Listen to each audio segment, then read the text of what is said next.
వాడు అల్లు రామలింగే పోలికతో పుట్టినవాడు. అల్లు రామలింగే వాడికి ఇన్స్పిరేషన్. వాడు అల్లు రామలింగయ్య, అల్లు అరవింద్, అల్లు అర్జున్ వాళ్ళు వాళ్ళ వంశ పారంపర్యం. ఈ మెగాతో వాళ్ళకి ఏం సంబంధం బొక్క? అత్త మేనత్త పోలికలు, మేనత్త అనేది చాలా కాదు ఆ మేనత్తకి సంబంధించిన కుటుంబంతో కాదు. వీడి ఫ్యామిలీ ఏంది, వీడి బ్యాక్గ్రౌండ్ ఏందని బయట రావాలి కదా. వాడికంటూ సపరేట్ గా క్రియేట్ చేసుకున్నాడు. అవును, అంతేగాని వీళ్ళతో ఎవరితో పెద్ద సంబంధాలు కూడా ఉండడు.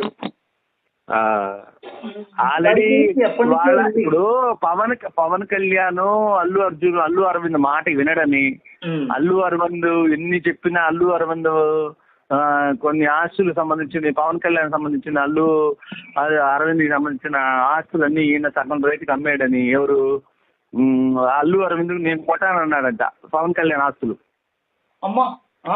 పవన్ కళ్యాణ్ స్థలము కొన్ని ఉంటే ఈయన అమ్ముతాడని, అమ్మలేదని, కొన్నాడని, వాడు సపరేట్ గా వీళ్ళు సపరేట్ గా కొనుక్కున్నాడని, అమ్మతాడని అమ్మకుండా చేశాడని. ఆ జానీ సినిమా ఉంది కదా, జానీ పెద్ద గొడవరా బాబు కదా. జానీ ఇప్పుడప్పుడు గొడవ కాదు, మరి చాలా పెద్ద గొడవ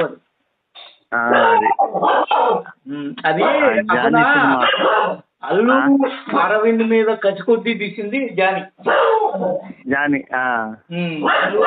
మీద కొద్ది జానీ మరి ఘోరంగా రోజుకో షాట్ పెట్టేవాడు. ఎందుకంటే ఇదంతా మట్టి ఏం తెలుసా, నాగబాబు అనేవాడు ప్యారలల్ లైఫ్ అనుభవిస్తుంటే ఇప్పటికి ఈడేమో కోర్టు సంపాదించుకొని బతుకుతున్నాడు, మా అన్నను పెట్టుకొని.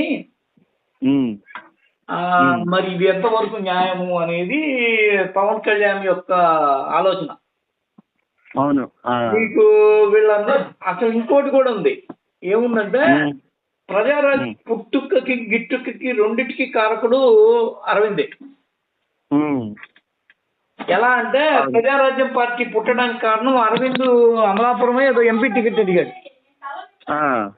ఆ ఎంపీ టికెట్ అడిగితే టీడీపీ అనే చంద్రబాబు నాయుడు దరిద్రుడు, వీడే ప్రపంచంలో ఉన్న దరిద్రాలంటే కారణం వీడే, టీఆర్ఎస్ పుట్టడానికి కారణం వీడే, టీఆర్పీ పుట్టడానికి కారణం వీడే.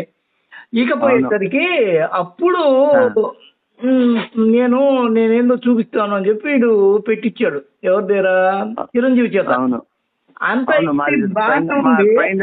ట్రాక్ ఉంది మాకు, బానే ఉంది అంతా.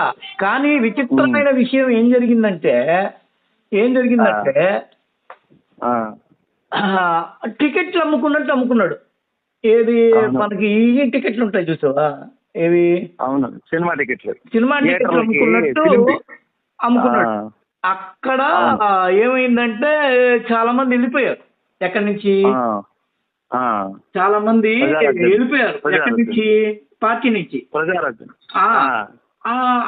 దీంతో అక్కడ ఏమొచ్చిందంటే బీభత్సమైన చెడ్డ పేరు వచ్చింది. చెడ్డ పేరు వచ్చింది ఎవరికి? పార్టీకి. అవును. ఆ చెడ్డ పేరు వచ్చినప్పుడు ఫస్ట్ నీకు చిరంజీవి మాట్లాడితే నువ్వు ఓడిపోయిన వెంటనే మేము ఎందుకు ఓడామంటే మేము అమ్ముకున్నామని ప్రపంచం నమ్మింది, తెలుగు ప్రపంచం, అందుకే మేము ఓడిపోవాల్సి వచ్చింది అని అంటాడు. ఏది టికెట్లు అమ్ముకున్నామని జనం నమ్మారు అని. నిజానికి కూడా అమ్ముకున్నాడు. దీనంతటికి కారణం కూడా అరవిందే అనేది మెగా కాంపౌండ్ లో ఉన్న ఒక టాక్. అర్థం కదా? అర్థమైంది.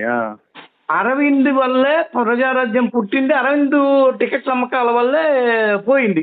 అన్ని నీకు చూసి కావాలంటే వీళ్ళ దగ్గర టికెట్లు తీసుకున్న వాళ్ళు గీత అని వాళ్ళ పేరు మార్చుకొని మరి టికెట్లకి థియేటర్లు ఇచ్చిన వాళ్ళు ఉన్నారు రాజమండ్రి అలాంటి ప్రాంతాల్లో.